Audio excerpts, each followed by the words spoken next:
James Doctor for Pro Boxing fans, delighted to be joined with Eddie Hearn. Eddie, how are we doing? Good, thank you, mate. Good stuff here today at the press conference for Scott Quigg and Jono Carroll. Talk a bit about the event first of all. Great fight. I mean, it's something we had scheduled for Saudi. It's supposed to be a major fight on that card. Scott got injured, and now we're in Manchester Arena. Huge fight for both, career-defining fight for both. Must win to go on and fight for a world title. So we shall see. But I think it's going to be fireworks in this one. The undercard, you've got Hughie Fury, you've got Dalton Smith, you've got Ibby on there, you've got Jack Cullen. Parker against Braham Murdoch, final eliminator for the super middleweight world title.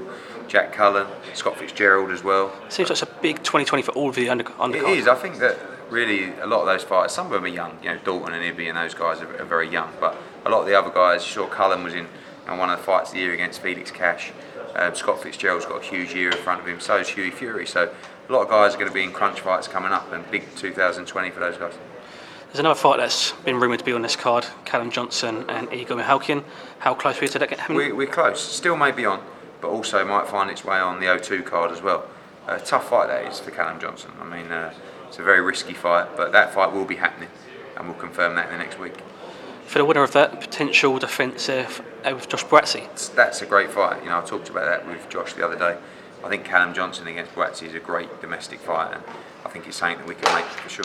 In terms of Buatsi, how close were we looking at the RBF title not long ago? Very close, because if Beterbiev wouldn't have taken the fight, Josh Buatsi would have been in with Meng. But he did take the fight because the Chinese defaulted on the purse bid. So he'll have to wait his turn now, which is probably a good thing. Probably needs a few more fights. And just coming back from an illness, so he'll be boxing at the O2, I think, on March 28th. Another big fight you recently announced was Calio Fire and Roman Gonzalez. Yeah. Let's talk about that first of all.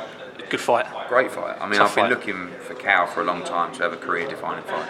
We'd agreed the Estrada unification, and then Estrada hurt his hand, and we were just gutted. And then Chocolatito had a good win, and then come back and he accepted the fight. So great opportunity for Cal to really become a major name in the States, and that's a real big fight for his legacy. The mandatory for your fight was Andrew Maloney, interim champion. I know his team have gone with league proceedings, so they wanted to fight. What's the update on that? Is that a potential fight in the future? Or can we get it made? We have to. I mean, you know, people have to understand that Calio Fire's last fight was a mandatory, right? So now apparently we had another mandatory in his next fight. It don't work like that. But there was a resolution that Maloney should get a shot. We filed for an exception, which they allowed, because obviously it's a huge fight in Chocolatito. So I'm sure the winner will have to fight Maloney, something like that. Let's talk briefly on Anthony Joshua. Looks like Pulev. You want it in London. Tottenham Stadium's been out. Sort of rumoured. Istanbul. Where are we most likely to see it? Yeah, Pulev wants to fight wherever the most money is, understandably. Joshua wants to fight in London, probably the least amount of money available. But that's where we'd like to make the fight happen. We're talking to make that happen. End of May or early June is the target. Why is it the least amount of money there in London?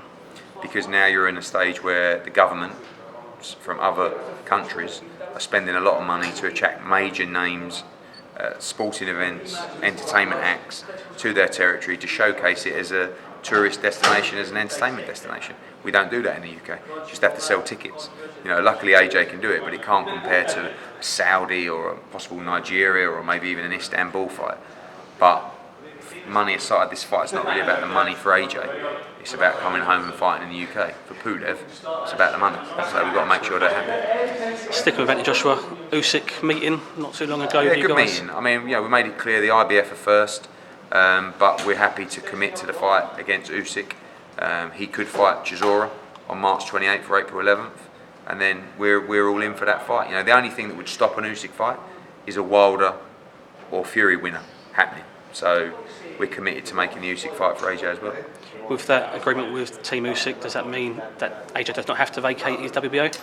He wouldn't have to anyway, because legally with a rotation system, there'd have to be a decision. But Usyk's happy to go down that route, and he wants to fight AJ, and AJ wants to fight him. Talking of Wilder, Fury winner there was apparently an offer made to Wilder, a curveball offer. AJ Not yet, not on offer. More sort of an idea from us. We got huge money for a site fee for that fight, and now I think it's pretty simple, 50-50 split on that fight. Let's just get it made. But maybe they're not allowed to do that fight because they're under contract, which we don't know about, but we'll be doing everything we can to see if that's possible. And finally, I want to talk about Jake Paul Gib and also Logan Paul and Antonio Brown, YouTube/celebrity boxing. Where's the future for that lie?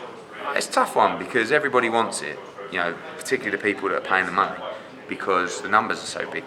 But we've got to just make sure that it doesn't become too common and it's just sprinkled in every now and again. Logan Paul, Antonio Brown is different. It's like, I mean, for us Brits, it's difficult to fathom the size of that. That's like KSI against Wayne Rooney. I don't know, like, it's, you know, it's a different market, different audience. So when the people paying the money are saying, this did massive numbers, we want another one, you know, we have to go with that. But at the same time, we've got to respect the code of the sport, make sure they do things properly and train properly as well. You know, Jake Paul's been in Big Bear for 10 weeks, you know, up through Christmas with Shane Mosley. They're never going to be world champions, but let's just drizzle it in every now and again rather than start making cards. I don't want to start seeing full cards of sports stars against YouTubers and stuff like that. But unfortunately or fortunately, it delivers the numbers. What do you think on, obviously, Jake Paul taking on Shane Mosley as a coach? Clever move on his part? Yeah, I mean, look, they've got to learn the fundamentals and the basics. But like I said, he's had a 10-week training camp with Shane Mosley. I mean, must be a hell of an experience in itself. He can fight, Jake Paul. You'd be surprised. Gibbs a little bit unorthodox, a little bit wild, but Jake Paul can fight. Eddie Hearn, thanks for talking to Pro Boxing fans. Appreciate it.